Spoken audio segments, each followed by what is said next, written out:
The paramedics walk into a woman's home.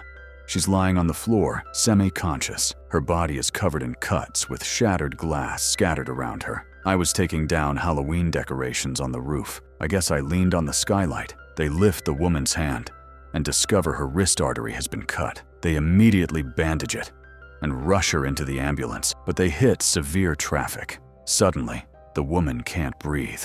A hematoma forms in the blood vessels in her neck, pressing against her airway. They immediately intubate her to help her breathe. A backup ambulance arrives, but because of the traffic jam, it can only stop underneath the overpass. They place the woman on a stretcher, continuously squeezing the bag to keep her breathing. After receiving instructions, the people below start pulling. She's slowly lifted up, and even passers-by rush over to help hold the strap steady. Once the stretcher reaches the right height, the stabilization is handed over to the firefighters below the bridge. She grips the straps tightly, guiding them down slowly and safely. The woman is transported to the hospital. Next time, would you still dare climb onto a roof to take down holiday decorations? A man gets into a serious motorcycle crash. The bike is pinned on top of him. Careful. This thing's a beast. It's got to weigh 500 pounds. After the paramedics secure the rider's head, several firefighters struggled to lift the main body of the motorcycle off him. The rider's leg is completely crushed, the flesh torn open, white bone clearly exposed. The firefighters do some quick stabilization first. After securing his neck, they carefully remove his helmet. The rider turns out to be a man in his 50s. He slowly opens his eyes. When he looks at Casey, he seems to be hallucinating. "Don't worry, kid. We're going to Big Sur." He mistakes him for his own children. After giving his injuries basic treatment, the firefighters place him on a spine board and rush him to the hospital. But not long after he passes away, the rider's son later finds the firefighters and learns what his father's final words were.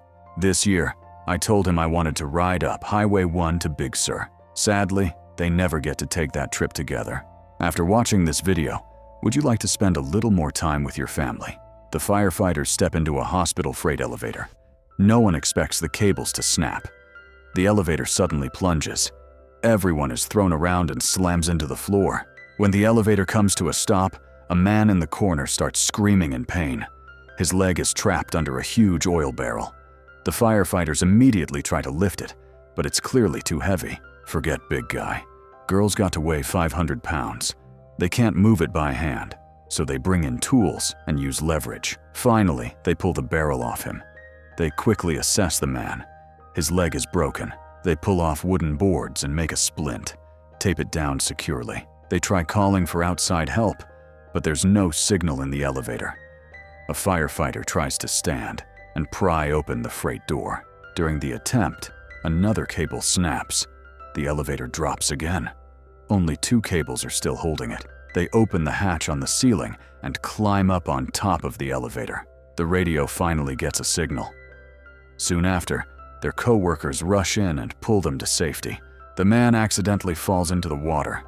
All he needs to do is swim back to the boat, but his companion forgets to turn off the engine. The man's leg slams straight into the fast-spinning propeller. Firefighter Kelly jumps in immediately to save him, while Stella runs toward the controls on the boat. Kelly pulls as hard as he can, afraid the man will hit the propeller again. Stella shuts off the engine. But when she gets to the back of the boat, both men are gone. Only the churning seawater remains. Still, Stella trusts Kelly. She believes he will bring the man back. Not long after, 2 figures surface from the water. Together, they pull the man onto the boat. His thigh is torn apart by the propeller. The wound is frighteningly deep. Stella immediately takes off her jacket, ties it tight, and slows the bleeding. Only then does Kelly finally let out a breath. If you were on that boat, what would you have done differently? The firefighters arrive at a tightly locked door. Blood starts seeping out from inside. Lock from the inside. She must have fallen behind the door. The firefighters immediately begin figuring out how to get in. The woman's roommate goes to grab a toolbox. He starts forcing the door with tools. He quickly pry open a narrow gap. At this point, more and more blood is flowing out underneath. After removing the door frame, The two of them push together and force the door open. The woman is collapsed on the floor with a large pool of blood beside her. The paramedics quickly assess her and discover she has a head injury. She needs to be taken to the hospital immediately. They cover the blood with bath towels, stabilize her head, and place her onto the stretcher. They split up quickly. One firefighter fits her with a neck brace and applies bandages. The other starts in 4-line. The woman is quickly transported to the hospital. Firefighters raise the ladder, slowly lower the hose, then open the inflation valve. Creating a descent rope, they go down to rescue the workers trapped by the collapsed foundation. 2 workers are rescued quickly, but the last man is stuck much deeper underground. His leg is pinned under a huge rock. Then the foundation collapses again. Everyone must evacuate right away, but they can only wait for a doctor to perform the amputation. We don't have time for a surgeon. You're going to have to do it. The foundation shakes violently once more, and the captain orders a retreat, but the man's condition suddenly deteriorates. He knows he's not going to make it. You got a phone?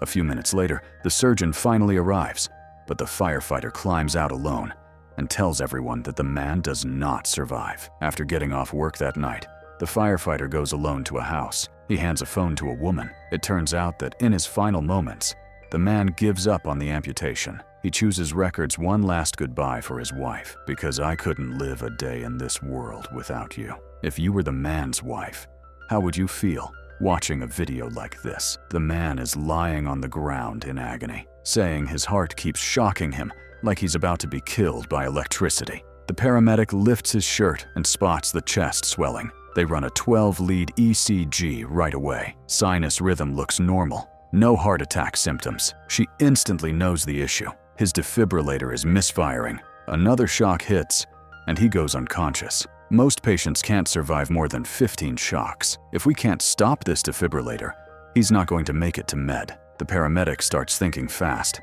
Implants usually have a magnetic safety override, so they need a strong magnet to shut it down. She searches the room, then spots it, that huge magnet holding the knives. She clears the knives and rips it right off.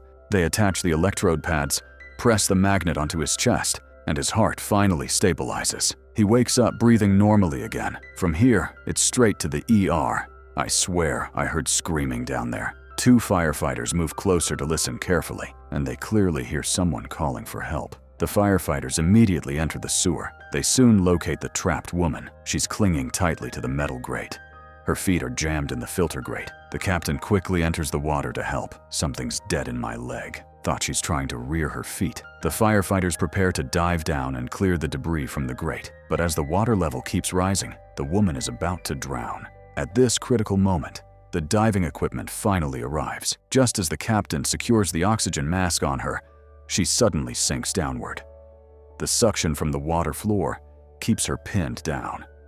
She has to be pulled free. That's when the rescue rope is used. The firefighters secure her under the arms, successfully bringing her up. It's a true